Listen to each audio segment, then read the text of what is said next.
Yeah. Ever catch yourself watching some sci-fi movie, like maybe Star Trek or something? Mm-hmm. You think, man, I wish that stuff was real, you know? Yeah. Today, we're diving into a field that's kind of turning fiction into reality, right?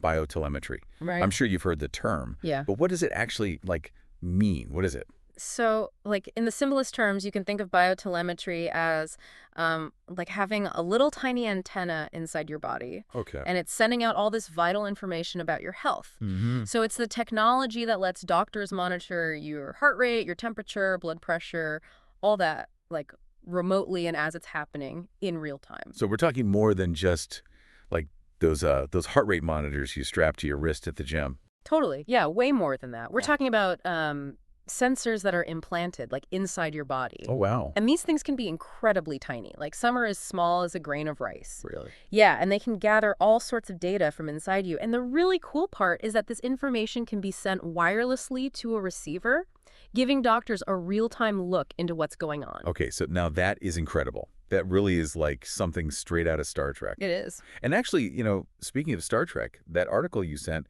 Straight to the Heart, Data Acquisition and Biotelemetry Right. by William Weaver, Yeah. it actually starts by comparing this technology to science fiction. Yeah, it's a really interesting point he makes.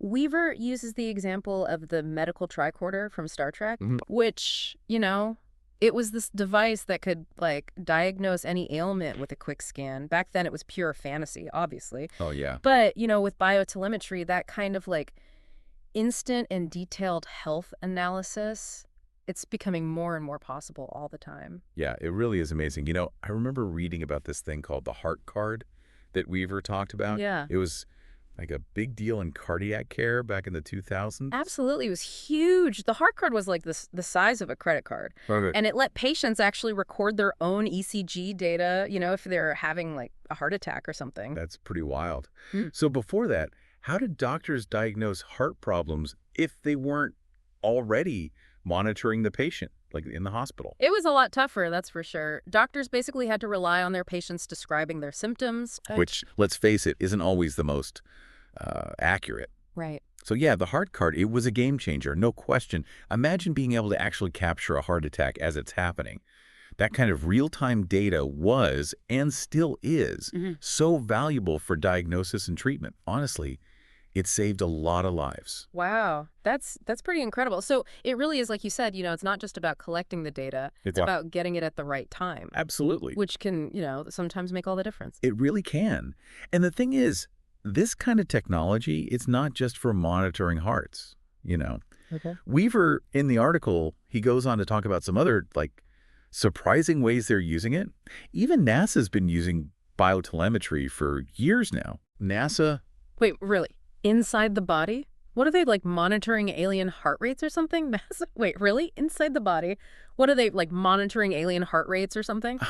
Well, not quite, though that would be something else, wouldn't it? Yeah, right. One area where NASA's been doing some really groundbreaking stuff is, believe it or not, fetal monitoring. Really? Yeah, they've actually developed these, get this, tiny, and I mean miniature implantable sensors that can track vital signs in a developing fetus. Wow, that's amazing.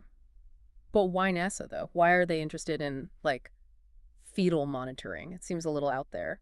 Well, it's all about pushing the limits of what's possible, especially in, really challenging environments. And space, as you can probably imagine, presents some pretty unique challenges. So by developing this biotelemetry for fetal monitoring in space, they were actually kind of indirectly contributing to a technology that has huge implications for premature babies right here on Earth. Oh, wow, I see. So the tech they were developing for space is now helping to save lives here at home. That's a cool connection. Yeah, it really is. It just goes to show you how biotelemetry is popping up in all these unexpected places and really making a difference. And that's not all. The article even talks about how they're using it to monitor artificial joints. Really? Yeah, have you ever heard of the biomechanics laboratory in Berlin? I can't say that I have. What are they doing? So they're doing some really fascinating stuff there. They're actually implanting sensors directly into artificial joints, hips and knees, things like that. Wow. And these sensors can actually measure like the force that's being put on the joint, the direction of movement, even the temperature inside the joint. Hold on, hold on. They can tell if your artificial hip is overheating. How is that even possible? It's really incredible, actually. It's all thanks to these microsensors. Yeah. They're able to convert these physical changes, like temperature or pressure, into electrical signals that can then be transmitted wirelessly. So it's like having this mini data collecting device right inside your body, just sending out a constant stream of information about how that joint is doing. Yeah, That's going to be so valuable for doctors. it is. I mean, before we had this kind of tech, doctors basically just had to rely on patients telling them how a joint felt, Right. which, is obviously subjective, not always accurate. But now imagine you go to the doctor and they can just pull up like real-time data on how your new knee is performing. They can see how much stress you're putting on it, how your gait is affecting it, all that stuff. And then they can intervene if they see any red flags. That's incredible. It's like having a tiny little mechanic living inside your new hip give you a performance review every day. Uh-huh, yeah, something like that. And, the possibilities go way beyond just monitoring. Imagine if these sensors could actually detect, say, the early signs of wear and tear or infection, or what they could even trigger like a self-repair mechanism in the joint. Wait, self-repair. Are we talking about implants that can, like, heal themselves?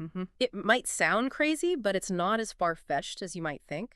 Researchers are already looking into ways to use biomaterials that can actually regenerate or repair themselves. Wow. And when you combine that with the monitoring capabilities of biotelemetry, the possibilities are really pretty mind-blowing. Okay, this is blowing my mind a little bit, not going to lie. Yeah. We've gone from Star Trek tricorders to talking about self-healing implants. Technology is moving so fast. It really is. And the thing is, it's not just limited to orthopedic implants. We're talking pacemakers, insulin pumps, you name it.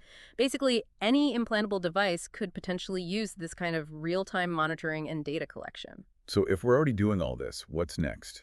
What does the future hold for biotelemetry? Well, that's the million-dollar question, isn't it? And speaking of million-dollar questions, the article ends on a pretty interesting note. It brings up the $6 million man. The $6 million man. Okay, you're going to have to refresh my memory on that one. Right. So for those who don't know, the $6 million man was this TV show from way back in the 1970s about a former astronaut who is basically rebuilt with bionic implants after this horrible accident. Okay. And the show really played with this idea of using technology to, like, enhance human capabilities, making us stronger, faster, maybe even giving us superhuman senses. Okay, yeah, I vaguely remember that show now. Yeah. But what does that have to do with biotelemetry? So the article suggests that biotelemetry could actually be the thing that makes those bionic advancements a reality. Yeah, and not just replacing body parts, but actually making them better than before. Imagine athletes with biotelemetry-enhanced muscles that let them perform at, like, peak levels all the time. Or musicians with enhanced hearing, where they can experience music in ways we can't even imagine. Wow, are you saying we're on the verge of a world where people are, like, signing up for elective robotic upgrades?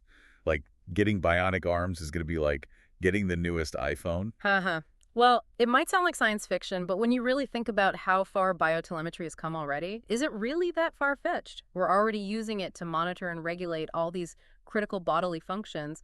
Who's to say what the future holds? I'll be honest, I need a minute to process all that. We've gone from, heart monitors that can save your life to implants that can, like, heal themselves. It's a lot. But, I mean, it makes you think, if we can enhance ourselves with technology like this, should we even be doing that? Like, where do we draw the line? Yeah, no, those are big questions for sure. And to be honest, there aren't any, like, easy answers. Any powerful technology, there's always a chance for, downsides, ethical issues. We need to be talking about all of that, especially as biotelemetry keeps advancing. Absolutely. It's like we're living in some sci-fi story, only it's becoming real life. Yeah. And just like in those stories, we got to think about what all this means, where it's going. Exactly. But let's look at the potential benefits, right? What if we could, like, manage chronic diseases with biotelemetry, maybe even prevent them altogether? Or imagine a world where disabilities could be, like, overcome with these high-tech prosthetics that work seamlessly with the human body. The possibilities are, they're pretty amazing. They really are. This whole deep dive into biotelemetry, it's been eye-opening. to say the least. I can't believe how far this technology has come and where it could go from here. I know, right? It's like that line between science fiction and reality is getting blurrier all the time. Who knows what we'll come up with next? Maybe those Star Trek tricorders aren't that far off after all. Maybe not. Well, that's about all the time we have for today's deep dive into the world of biotelemetry. We hope this got you thinking about the future of health, technology, and what it might mean to be human in the years to come. And as always, the most important thing is to, never stop being curious, never stop asking questions. Couldn't agree more. If you want to learn more about biotelemetry, and you really should, head over to our website. We've got links to the article we talked about today, plus some other really interesting stuff on this topic. And as always, thanks for joining us on this deep dive.